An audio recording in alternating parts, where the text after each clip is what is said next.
Assalamualaikum warahmatullahi wabarakatuh. Perkenalkan, nama saya Fitria Kautsari Aziza dengan NIM 087 akan memaparkan beberapa catatan penting dari 12 materi yang telah saya pelajari selama 1 semester. Materi yang pertama yaitu mengenai deskripsi benda.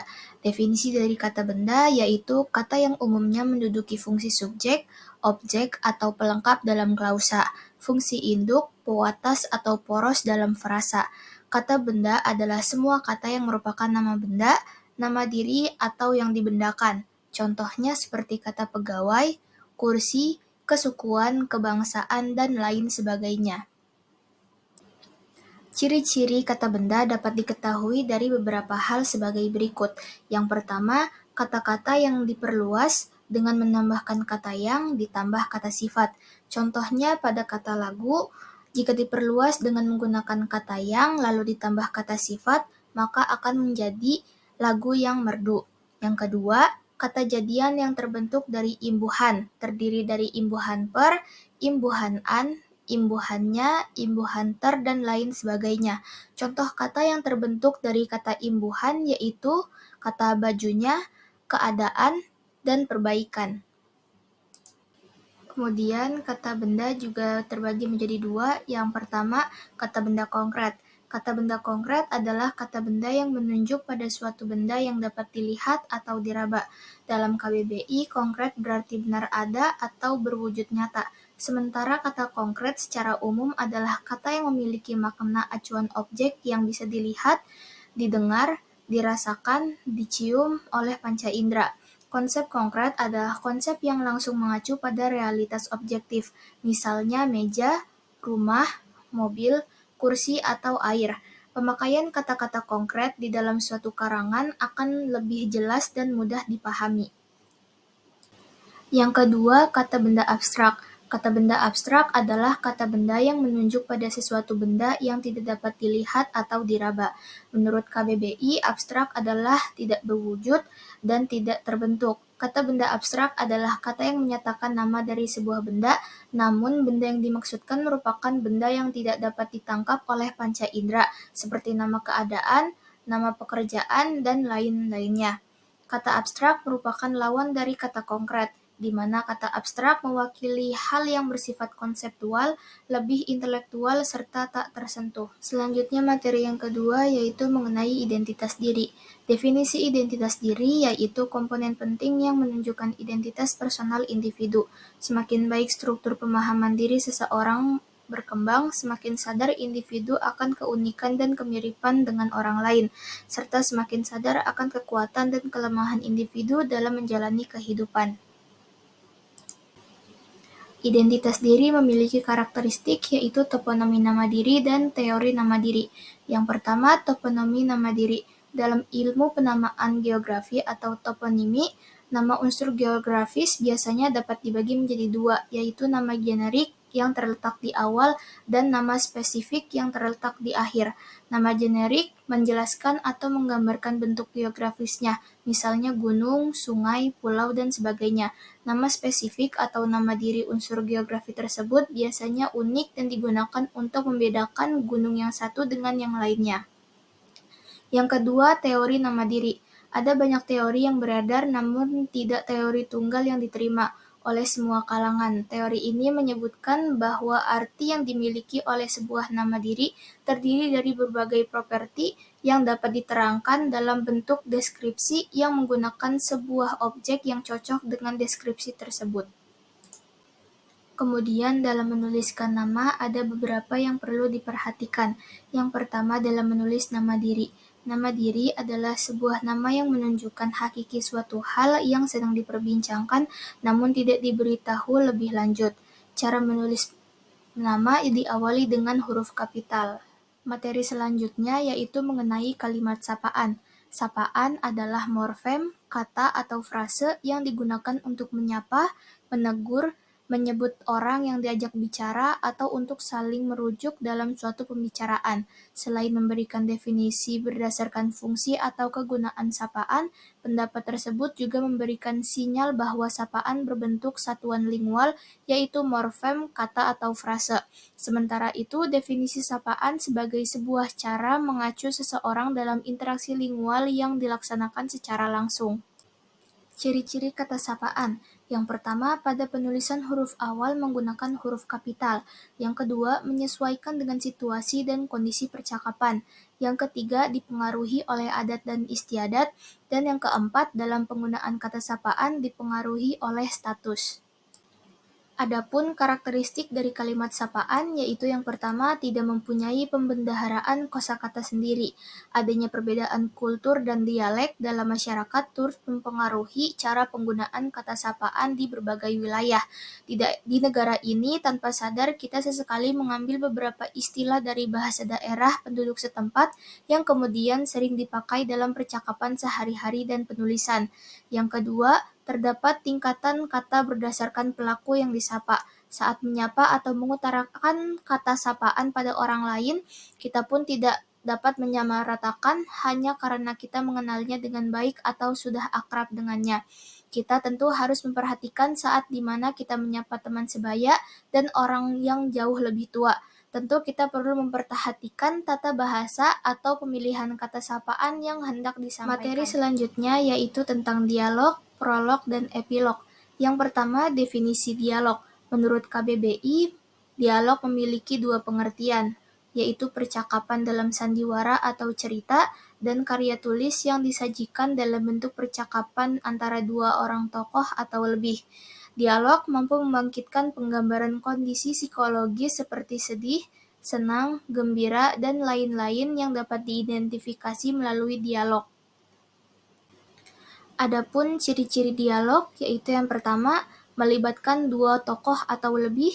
Yang kedua, dialog bisa dilakukan secara langsung ataupun tidak langsung. Yang ketiga, membahas suatu topik. Dan yang keempat, berbicara menggunakan bahasa yang mudah dimengerti. Yang kedua, definisi prolog. Prolog adalah sinopsis atau kata-kata pendahuluan dalam lakon drama. Isi dari prolog yaitu bisa perkenalan tokoh, penggambaran suatu peristiwa serta konflik yang akan terjadi dalam cerita. Secara umum, prolog juga bisa didefinisikan sebagai pembuka dalam drama atau sandiwara. Adapun ciri-ciri prolog, yaitu yang pertama, berada di awal teks sebagai pengantar, yang kedua, ditulis dengan ringkas dan subjektif, yang ketiga, menggunakan sudut pandang orang pertama, dan yang keempat, berisi pengenalan tokoh. Selanjutnya, definisi epilog. Dalam KBBI, epilog didefinisikan sebagai bagian akhir dari sebuah karya yang memberikan penutup atau kesimpulan pada cerita atau topik yang dibahas. Epilog biasanya digunakan untuk memberikan gambaran tentang kehidupan karakter setelah akhir cerita, memberikan penjelasan tentang beberapa rincian yang mungkin tidak dijelaskan dalam cerita utama, atau untuk memberikan pemikiran tambahan tentang topik yang dibahas. Adapun ciri-ciri epilog, yang pertama, terletak atau berada di bagian akhir, yang kedua, berisi kesimpulan atau penggambaran singkat keseluruhan cerita, yang ketiga, tidak jarang juga berisi tentang hikmah atau pesan moral, dan yang keempat, disertai dengan ucapan perpisahan atau terima kasih dari penulis. Materi selanjutnya yaitu tentang jenis-jenis membaca petunjuk.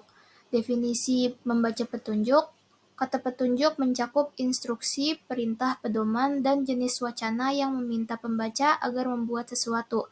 Teks untuk membaca petunjuk biasanya dinyatakan secara langsung dalam bentuk kalimat perintah. Teks untuk membaca petunjuk biasanya disertai dengan penjelasan untuk membantu pembaca memahami petunjuk dengan lebih baik.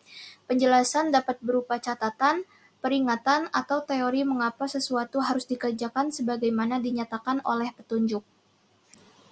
Terdapat beberapa tips yang bisa kita lakukan untuk dapat menjadi pembaca yang baik, sehingga apa yang kita baca benar-benar bisa kita pahami dengan baik dan tidak mudah lupa begitu saja setelah kita membacanya.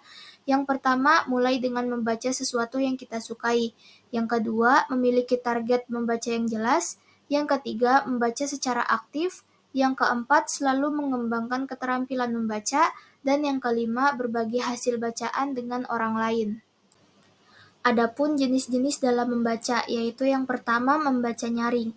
Membaca nyaring adalah kegiatan membaca dengan menyuarakan tulisan yang dibacanya dengan ucapan dan intonasi yang tepat agar pendengar dan pembaca dapat menangkap informasi yang disampaikan oleh penulis. Yang kedua, membaca ekstensif. Membaca ekstensif adalah membaca sebanyak mungkin teks bacaan dalam waktu sesingkat mungkin secara efisien. Yang ketiga, membaca intensif. Membaca intensif merupakan program kegiatan membaca yang dilakukan secara seksama.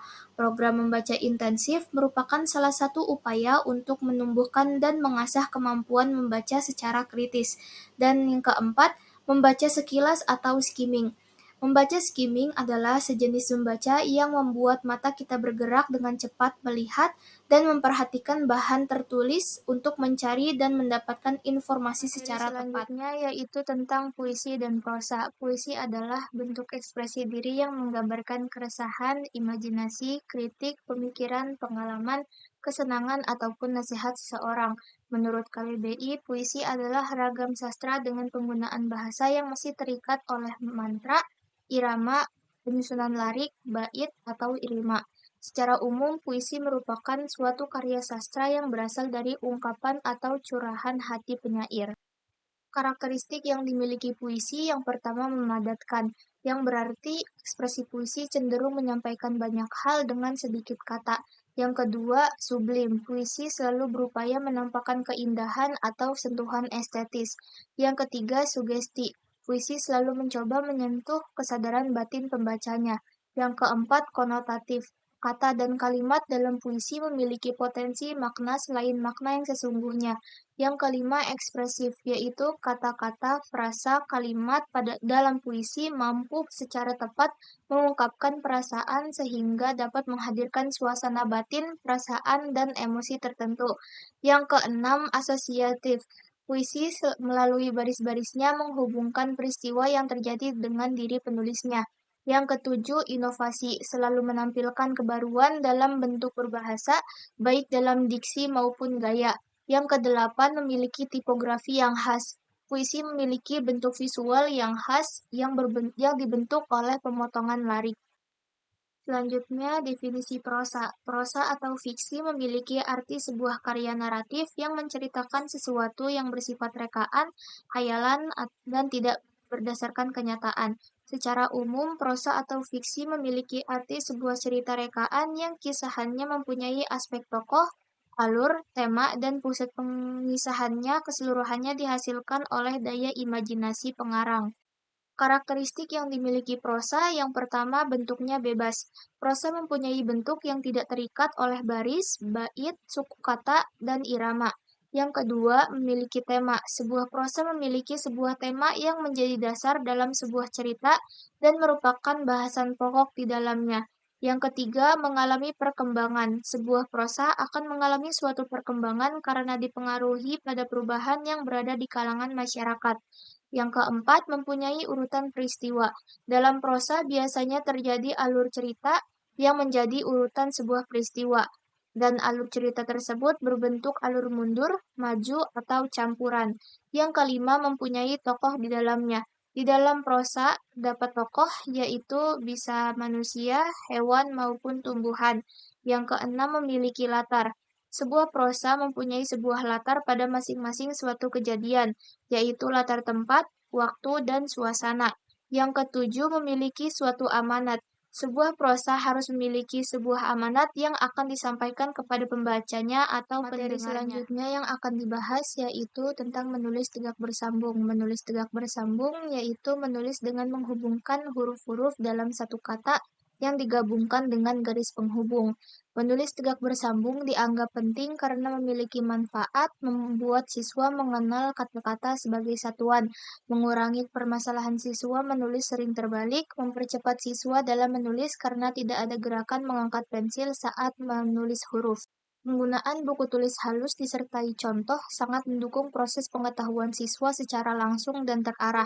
Kelebihan buku tulis halus yaitu mempermudah siswa dalam menyamakan besarnya huruf dalam menulis, membantu siswa dalam menulis perbandingan besarnya huruf besar dan huruf kecil, membantu siswa dalam membuat tegak tulisan tidak miring ke kanan atau ke kiri. Langkah-langkah menulis tegak bersambung. Yang pertama, menulis dari huruf kecil dengan mengenalkan bentuk baris-baris terlebih dahulu pada siswa dimulai dari tepi bawah. Yang kedua, sebelum menulis, siswa harus diperkenalkan huruf mana yang tinggi, menggantung, dan memiliki ekor. Yang ketiga, mengulangi terus-menerus, dan jika sudah mahir menulis huruf, dilanjutkan menulis sebuah kata sampai materi kalimat. Selanjutnya yaitu tentang ringkasan. Ringkasan adalah sajian singkat dari sebuah karangan asli yang masih mempertahankan struktur dasarnya. Dalam setiap menyusun ringkasan harus memperhatikan hal-hal kecil yang meliputi gagasan utama, karangan, dan memangkasnya menjadi bentuk yang singkat agar struktur dasar dari karangan dapat terlihat dengan jelas. Tujuan dari ringkasan yaitu adalah agar dapat membantu seseorang untuk memahami atau mengerti dan juga mengetahui isi dari sebuah buku ataupun sebuah karangan. Adapun ciri-ciri ringkasan yang baik, yang pertama, memproduksi kembali apa yang diungkapkan oleh pengarang. Kita dapat mengambil intisari dan kemudian menulis ulang ringkasan menggunakan bahasa sendiri dan mengungkapkan apa yang diungkapkan oleh penulis di dalam karangannya. Yang kedua, susunannya berisi mengenai sudut pandang dan isi yang mengikuti tulisan atau naskah asli dari pengarang, sehingga meski kita menuliskan kembali dalam bentuk ringkasan, tetap harus sesuai dengan susunan naskah asli dan tidak boleh keluar dari susunan naskah aslinya. Yang ketiga, tetap menjaga urutan ide-ide pokok, sehingga terbangun ringkasan dari naskah asli. Di dalam menulis ringkasan, kita tetap harus mengurutkan atau menurut ide pokok sesuai dengan karangan asli, sehingga ringkasan yang dibuat tetap dapat mewakili naskah bacaan aslinya. Yang keempat, menuliskan kalimat-kalimat pendek yang mewakili tulisan pengarang. Karena pada prinsipnya meringkas adalah membuat tulisan menjadi tulisan lebih pendek. Oleh sebab itu, kalimat yang ditulis di dalam ringkasan juga harus pendek dan padat, tetapi tetap harus mencantumkan berbagai unsur estetika dari naskah atau karangan aslinya. Langkah-langkah dalam membuat ringkasan. Yang pertama, membaca naskah asli. Kalau perlu diulang beberapa kali untuk mengetahui kesan umum tentang karangan secara menyeluruh. Yang kedua, mencatat gagasan utama. Pencatatan itu dilakukan dengan tujuan yang pertama untuk pengamanan agar memudahkan penulis pada waktu meneliti kembali bahan pokok-pokok yang dicatat penting atau tidak. Yang kedua, catatan ini juga akan menjadi dasar bagi pengolahan selanjutnya. Tujuan terpenting dari pencatatan ini ialah agar tanpa ikatan teks asli. Yang ketiga, mengadakan reproduksi. Hal yang harus diperhatikan bahwa dengan catatan tadi kita harus menyusun suatu wacana yang jelas dan dapat diterima akal sehat dan sekaligus menggambarkan kembali isi dari karangan aslinya. Selanjutnya yaitu tentang parafrase. Parafrase ialah menyajikan atau menuliskan kembali sebuah paragraf atau teks dengan tujuan meminjam, mengklarifikasi, ataupun memperluas informasi tanpa menjiplak. Ada juga yang menyebutkan dengan istilah parafrase untuk menyatakan kembali ide maupun gagasan dari orang lain dengan menggunakan diksi sendiri dalam penyajian yang baru. Kemudian, parafrase digunakan untuk menghindari plagiarisme, melatih integritas akademik, dan menunjukkan pemahaman penulis pada teks yang telah dibaca dengan menggunakan pernyataan sendiri. Langkah-langkah membuat parafrase. Yang pertama, membaca teks sumber keseluruhan sehingga benar-benar memahami isi teks tersebut. Yang kedua, tulislah ulang gagasan dalam teks asli dengan pemilihan kata sinonim yang tepat pada tiap kalimat sehingga tidak menghilangkan makna atau inti dari gagasan tersebut. Yang ketiga, mengartikan kata yang sulit adanya dengan kalimat yang lebih mudah dipahami dalam artian tidak mengubah makna. Yang keempat, menambah tanda petik ganda untuk menunjukkan peribahasa khusus, terminologi, atau frase yang digunakan pada teks asli dan yang diambil sama persis dengan teks asli. Yang kelima, Tulislah sumber atau termasuk halamannya untuk dapat mempermudah dalam menuliskan sumber pustaka atau referensi. Materi selanjutnya yaitu tentang surat resmi dan surat pribadi. Surat resmi adalah surat yang digunakan untuk kepentingan resmi, baik perseorangan, instansi, maupun organisasi. Dalam penulisan surat resmi, bahasa yang digunakan adalah bahasa Indonesia baku yang sesuai dengan ejaan yang disempurnakan. Surat pribadi yang ditinjau dari sifatnya terdiri dari yang pertama, surat pribadi bersifat kekeluargaan, yaitu surat yang ditulis seseorang yang berhubungan dengan kepentingan keluarga.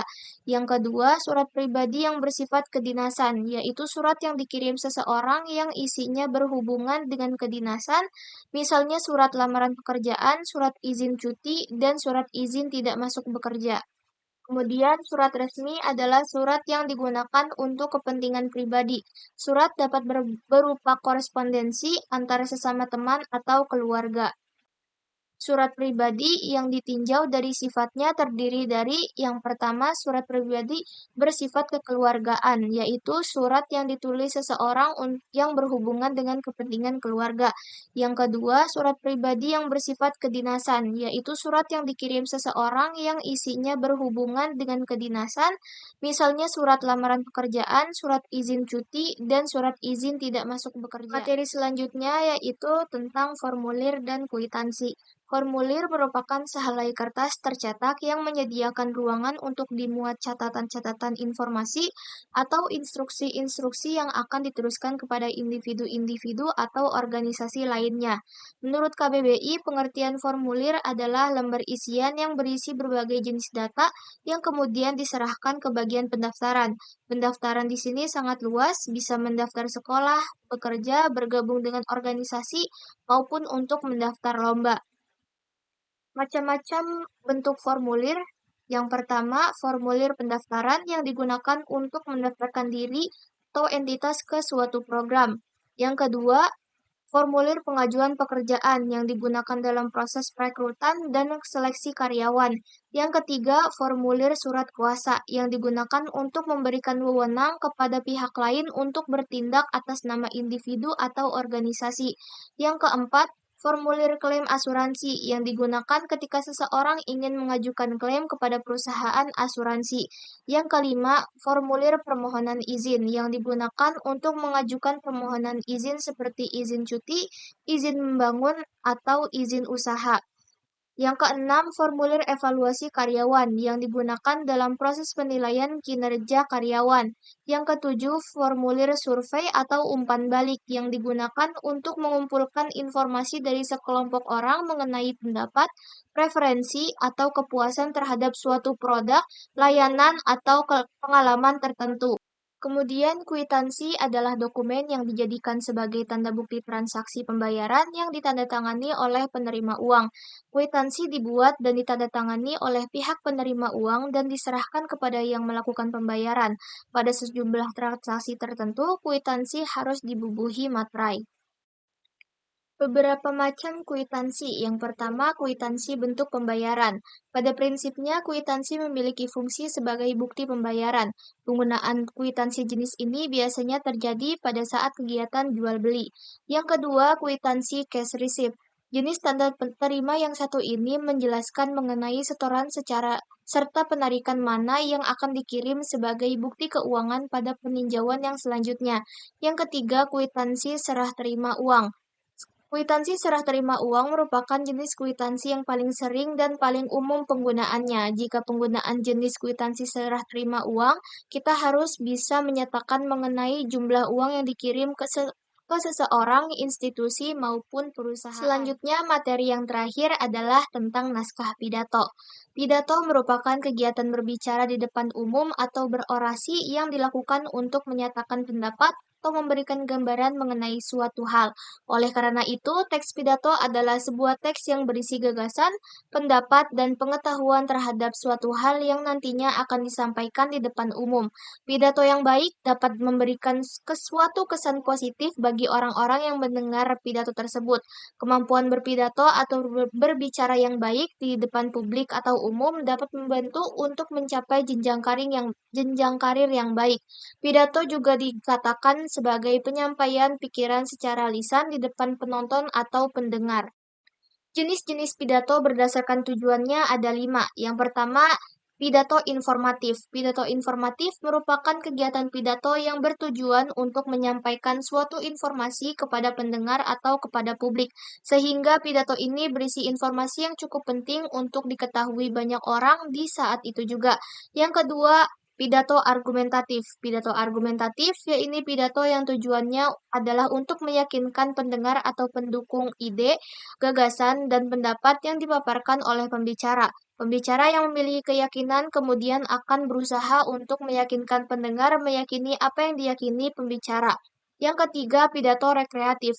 Pidato rekreatif yaitu jenis pidato yang bertujuan untuk menghibur pendengar, biasanya bersifat kekeluargaan dan dilakukan di tengah suatu perjamuan, pesta, perayaan, dan sejenisnya. Yang keempat, pidato persuasif. Pidato persuasif yaitu kegiatan pidato yang bertujuan untuk mengajak atau membujuk pendengar untuk melakukan suatu hal yang disampaikan oleh pembicara. Yang kelima, pidato deskriptif. Pidato deskriptif adalah kegiatan pidato yang dilakukan dengan memberikan gambaran mengenai suatu keadaan. Metode pelaksanaan pidato ada 4. Yang pertama, impromptu. Metode impromptu yaitu metode berpidato yang dilakukan secara spontanitas oleh seseorang, serta-merta tanpa adanya persiapan terlebih dahulu. Yang kedua, manuskrip atau naskah. Metode naskah yaitu metode berpidato dengan cara membacakan naskah atau teks yang telah dibuat sebelumnya. Yang ketiga, ekstemporan, yaitu metode berpidato dengan terlebih dahulu membuat catatan kecil garis-garis besar konsep pidato atau butir-butir penting yang akan disampaikan. Yang terakhir, memoriter. Metode memoriter yaitu metode berpidato dengan menghafalkan naskah pidato terlebih dahulu. Metode ini lebih dikenal dengan metode menghafal.